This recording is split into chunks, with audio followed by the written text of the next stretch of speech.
We have one armor here. Hello. I'm here to block your way, Cornell. Just let me walk slowly towards you and ow.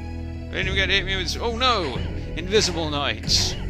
The horror. They have the exact same health as the regular ones, though, and they even had the same death, which makes them appear, which is silly. So we will ignore them. Right, so we walk through here, and this is where we use our tower key 2, and then we can go into this blackness, which becomes this strange room. Now, here we have, in case we were crap, a purifying again. We've got plenty of red jewels here, and we've got 2 large organs. Stop your filthy thoughts immediately.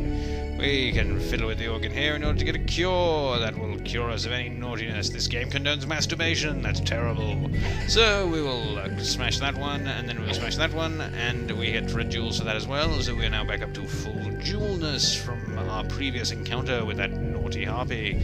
So save up to this point, and then we get into a hatefully designed section, which is here purely to demonstrate a new thing for Legacy of Darkness. You see, rather than dropping you to your death, Legacy of Darkness prefers to do something else. Legacy of Darkness prefers to give you long, non-fatal falls in order to both waste your healing items and more of your time. Meanwhile, that organ has gigantic pipes, which are so ridiculously tall they go straight up through this platform. I have no idea how they are therefore supposed to function. You can hear strange creaking sounds and a oh god, this is stupid. Yeah, we've got swingy chandeliers, we've got a narrow rope that actually gets narrow as we go across it, and down there we've got some power-ups that I have no intention of getting because they're fucking impossible. You can't even see them when you're trying to jump off onto them. So, now note that this thing actually is diamond-shaped and you can slip off it if you just walk too far on one side. It does get thinner as you walk across it, and it's incredibly hard to judge where these chandeliers actually are. You see, by all rights, it should miss us, right? Right? Wrong.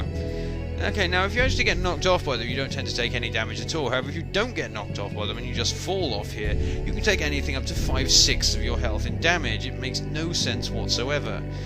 So we're just going to run with it. Basically, the best idea is to get knocked off at any given moment. So we must bypass these 2 swinging chandeliers, which hopefully will not be deleted once we walk past them, and so we'll swing straight through the camera and annoy us. Marvellous. You can duck on top of it, and you'll note that as we get further and further along this thing, when Cornell stands still, he actually has neither foot on it. We'll see that in a moment. Here we are. I'm walking on sunshine. Yeah. Okay, so, more forwardness, and we have made it. Hurrah. No more of that section, ever.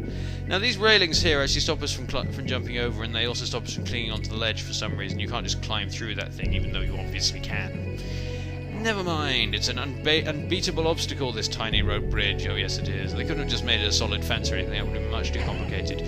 So we are in the final section of the level. We have a line card. It is full of burning treasure. This is the treasure burning room, and it just moves backwards and forwards. They don't even bother to respawn a new one, so we fall down here. Right, it's got 2 dragon heads to deal with, and down here we've got 300 gold, and over there we have another purifying for some goddamn reason. Yeah, it's got the Castlevania 64 level design trying to seep its way back in here in between all this hateful LOD rubbish. But no, it will not be had. We are going to have an even worse level in a minute, and one I'm actually going to have to draw a map for, because it's a real maze, and graphic artifacting is going to menace us as well, oh no. So we climb up here, and then we will switch into battle view by mistake, and we will proceed to go off and destroy that dragon head, being menaced by horrible camera angles in the process. I'm gonna spit my fireballs at you, you know, son, and you know what you're gonna do? You're gonna die. Wait, I'm gonna die. That's terrible. Right, anyway, change that, turn the page, and the flaming treasure menaces us again. Now, in order to bypass this horrific cart of utter horror, we can't just ignore it, even though it's silly.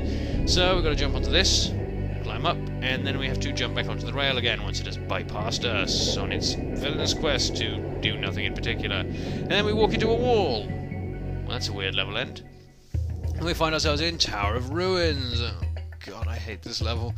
Right, this level is built according to the Lament of Innocence level design principles of making you find touch plates all over the place, only it's also built on the Castlevania 64 principles of not having an auto map.